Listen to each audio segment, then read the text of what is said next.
Welcome back to Time News TV. Today we bring you the latest updates on celebrities who sadly passed away. Join us as we look back on their lives, their achievements, and the legacies they've left behind. Don't forget to like, share, and subscribe to our channel so you never miss a story from Time News TV. Terence Beezer, a versatile and longtime character actor whose face and voice became familiar to audiences for decades of film and television, passed away at the age of 89. Known for his memorable roles in projects such as Walk Hard, The Dewey Cox Story, and the cult classic The Gods Must Be Crazy, Beezer built a career defined by consistency, dedication, and an ability to bring authenticity to every role he touched. Born in Omaha, Nebraska, Beezer moved with his family to Los Angeles as a young child, a transition that unknowingly placed him at the doorstep of the entertainment industry. Before pursuing acting professionally, he served in the United States Navy, an experience that shaped his discipline and work ethic. After returning to civilian life, Beezer gradually found his way into acting, beginning what would become a prolific career spanning approximately 40 years. His filmography was both eclectic and impressive. Beezer appeared in Jaws, The Revenge, Pet Sematary, Memento, and Walk Hard, showcasing his ability to adapt to comedy, thriller, drama, and satire alike. His role in The Gods Must Be Crazy further demonstrated his knack for bringing humor and humanity to offbeat and unconventional characters. On television, Beezer became a reliable presence across a wide range of genres. He guest starred in major series such as The Incredible Hulk, The A-Team, Hill Street Blues, Cheers, Law, and Days of Our Lives. In later years, he continued to remain active with appearances on popular shows like The Office, Parks and Recreation, Gilmore Girls, Scrubs, and Scandal. His recurring roles on The Middle and Raising Hope introduced him to new generations of viewers, allowing him to display the same sharp comedic instincts that defined his early work. In addition to his on-screen performances, Beezer was also a talented voice-over artist, lending his rich, distinctive voice to commercials, narration, and various media projects. Terence Beezer's career serves as a testament to the vital role of character actor. Tom Bauer, a widely respected and prolific character actor whose career spanned more than 5 decades across television and film, passed away at the age of 86. Known for his rugged charm, grounded performances, and ability to elevate every project he touched, Bauer built a distinguished career by portraying characters with authenticity and heart. Born and raised in Denver, Colorado, Bauer discovered an early passion for the craft of acting. His breakthrough role came through television when he was cast as Dr. Curtis Willard on the beloved series The Waltons. Joining the show in its 5th season in 1975, he quickly became a familiar and well-liked presence. Bauer remained on the series until 1978, when his character was written out, but his performance left a lasting impression on fans of the family drama. Bauer's career extended far beyond The Waltons. One of his most recognizable film roles came in the action blockbuster Die Hard 1990, in which he played Marvin, the quirky but resourceful airport janitor who helps Bruce Willis' John McClane take down terrorists. The character became a fan favorite, remembered for his humor, loyalty, and unexpected heroism. Throughout his career, Bauer appeared in a remarkable array of films, including Out of the Furnace, Crazy Heart, Pollock, Nixon, Bad Lieutenant, Port of Call, New Orleans, and The Killer Inside Me. His television credits were equally extensive, featuring guest roles on acclaimed shows such as Criminal Minds, Bosch, It's Always Sunny in Philadelphia, CSI, Grey's Anatomy, The X-Files, and Lucky Hank. No matter the size of the role, Bauer brought depth, nuance, and a quiet intensity that made his characters memorable. Beyond acting, Bauer was admired for his dedication to the industry and his colleagues. He was a passionate advocate for performers' rights and a staunch supporter of SAG-AFTRA. He co-created SAGND, an initiative designed to support and empower independent filmmakers through education and resources. Tom Bauer's death marks the loss of a gifted character actor whose contributions helped shape generations of film and television. His legacy lives on through his extensive body of work and the countless colleagues. Parnelli Jones, born on August 12, 1933, in the United States, was one of the most accomplished and versatile American racing drivers of his generation.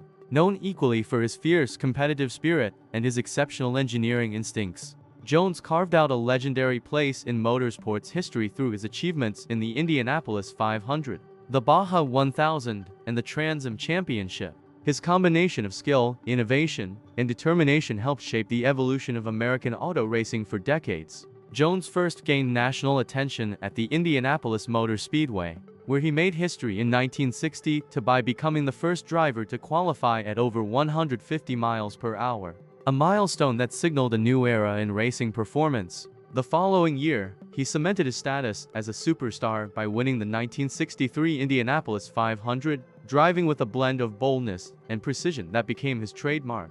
In 1967, he returned to the Indy 500 in a revolutionary turbine-powered car and led convincingly, only to suffer a heartbreaking mechanical failure just 3 laps from the finish. The moment remains one of the most dramatic in Indy 500 lore. As successful as Jones was behind the wheel, his achievements as a team owner were equally remarkable. He co-founded Vels Parnelli Jones Racing, which captured back-to-back Indianapolis 500 victories in 1970 and 1971 with legendary driver El Unser piloting the iconic Johnny Lightning Special. The team also dominated the USAC National Championship, winning titles in 1970, 1971, and 1972. Jones expanded into international competition by purchasing the Parnelli Formula One team from late 1970 to early 1976. Though the team achieved limited success, it marked his willingness to push boundaries and explore new challenges. Returning to off-road racing in the mid-1970s,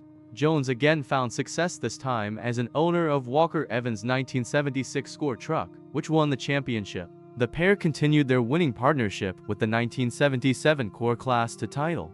Jones' vehicles also secured multiple Class. Bill Estabrooks, born on July 26, 1947, in Canada, was a respected educator, community advocate, and politician from Nova Scotia whose career was marked by dedication, integrity, and an unwavering commitment to public service. Before entering politics, Estabrooks worked as a teacher, shaping the lives of young people and earning a reputation as a compassionate mentor who deeply valued education and community involvement. His passion for helping others naturally transitioned into a political career that would span more than a decade. Estabrooks first ran for office in 1998 as a member of the Nova Scotia New Democratic Party (NDP), representing the Timberlea Prospect riding. His grassroots approach, approachability, and strong ties to local communities resonated with voters, leading to his election that year. He went on to earn re-election in 1999, 2003, 2006, and 2009, demonstrating the consistent trust his constituents placed in him. In June 2009, Estabrooks was appointed to the Executive Council of Nova Scotia, taking on the roles of Minister of Transportation and Infrastructure Renewal and Minister of Energy. During his tenure, he worked diligently to improve transportation infrastructure, strengthen community development, and support sustainable energy initiatives. His leadership was marked by a practical, hands-on approach and a strong belief in public accountability. In 2010, Estabrooks publicly revealed that he had been diagnosed with Parkinson's disease 2 years earlier. Despite the challenges of managing a progressive neurological condition, he continued to serve with determination and humility. However, as his health needs grew, he made the difficult decision to resign from cabinet in May 2012 and chose not to seek re-election, prioritizing his well-being and family. Around 2019, Estabrooks moved to Edmonton to be closer to his loved ones, where he lived in a care home and continued to be supported by family.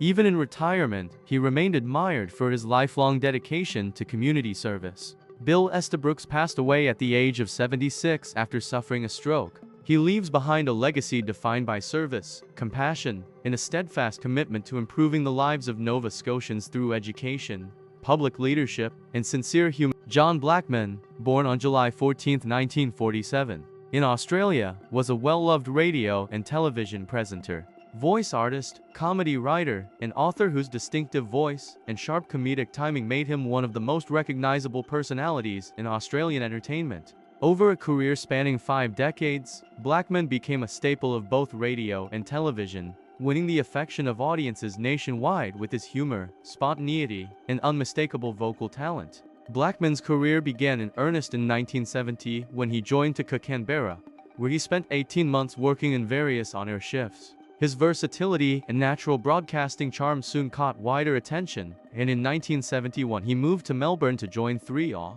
one of Australia's most influential radio stations. As the evening announcer, he became known for his engaging presence and his longtime involvement with the program Nightline, where he worked closely with Reverend Alex Kenworthy. His warm delivery and quick wit made him a trusted and familiar voice in households across the country.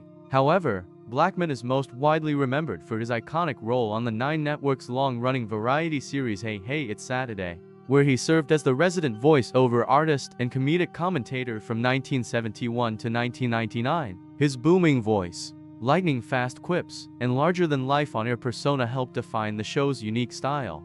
Blackman returned for reunion specials in 2009 and 2021, as well as a brief relaunch in 2010, solidifying his lasting connection to one of Australia's most cherished television programs. Beyond broadcasting, Blackman was in high demand as a corporate host, serving as MC or compeer for more than 800 business award nights, conferences, and social events. He also became a prolific voice artist, lending his talents to countless television and radio advertisements throughout his career. His comedic contributions extended to writing as well, and he authored several books that reflected his humor and storytelling abilities. John Blackman passed away at the age of 76 following a heart attack. He leaves behind. Celine Dion has given one of her most candid and emotional updates yet about her health, opening up about how stiff person syndrome, the rare neurological disorder she was diagnosed with in December 2022, has transformed her life, her career, and even her sense of identity.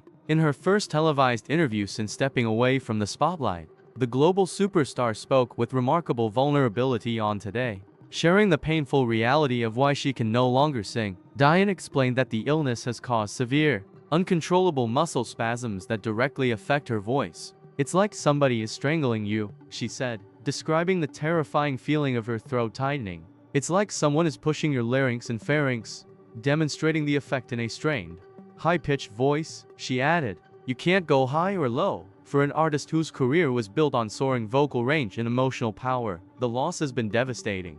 Her voice trembled with sorrow as she described how singing her lifelong passion had become physically impossible. "It gets into a spasm," she said. "It started in my neck, and I thought it would be fine. But the condition has spread far beyond her vocal cords." Dion revealed that stiff person syndrome affects her entire body, causing violent spasms in her abdomen, spine, ribs, and limbs. Her feet can freeze in position, and even simple daily tasks, like cooking, can leave her hands locked and immobile. The spasms have been so severe at times that she has suffered broken ribs. Her honesty painted a heartbreaking picture of the invisible battle she faces every day. Despite her struggles, Dion used her platform to urge others not to delay seeking medical help. "I hope this won't scare people off and will alert them instead," she said. Reflecting on her long journey toward diagnosis, she added, "It took me 17 years to understand what was going on. I beg of you, don't wait that long." Celine Dion remains courageous and determined as she navigates her condition, continuing therapy and treatment while staying hopeful for what the future may bring.